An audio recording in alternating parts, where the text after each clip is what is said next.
We're going to take a look at L-shaped poses. L-shaped headstand, L-shaped forearm stand, and L-shaped handstand. These are some of my favorite poses. I teach one or the other of them in every yoga class I teach. I think they're great for building muscles of the back, which are really hard to get to.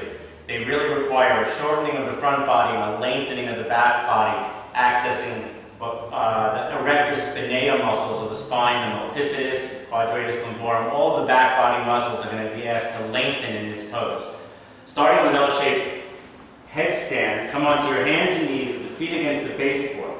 You're going to lower the elbows right where the hands were, the wrists were. Interlace the fingers. Use the power of the hands strong. Bring the elbows as close together as possible.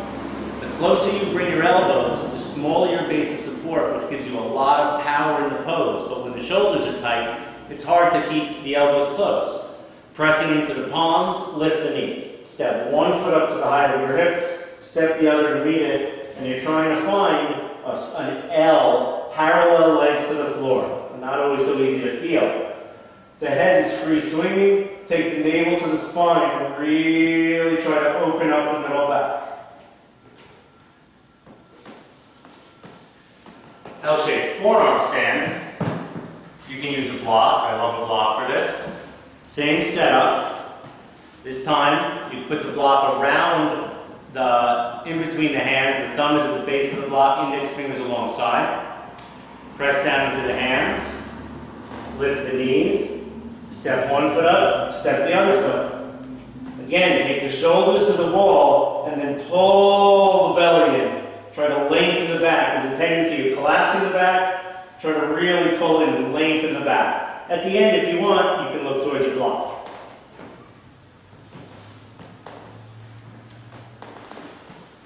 These are really great preparatory poses for the full inversions. If you can do these poses, you can really start working on going upside down completely. In a lot of ways, the L shapes are harder than the full inversion.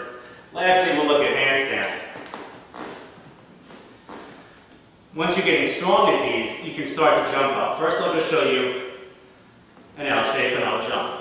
Bend the knees and hop the feet up to the wall. Straight arms, straight legs. Now we'll look at the alignment of this, and this is really key. There's nothing wrong with making it easier to start by walking the hands forward.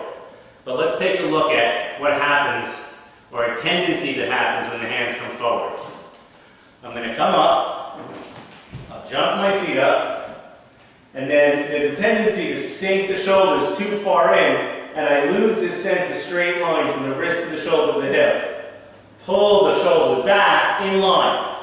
Wrist to shoulder to hip, one straight line, strong arms, straight legs, pull the belly in. Again, don't sink in, try to find a straight line.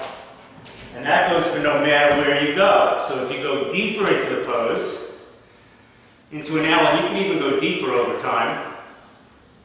Knees up, legs strong, hop up, straight line. Don't sink into the joint of the shoulder. Try to keep a straight line from the wrist to the shoulder to the head.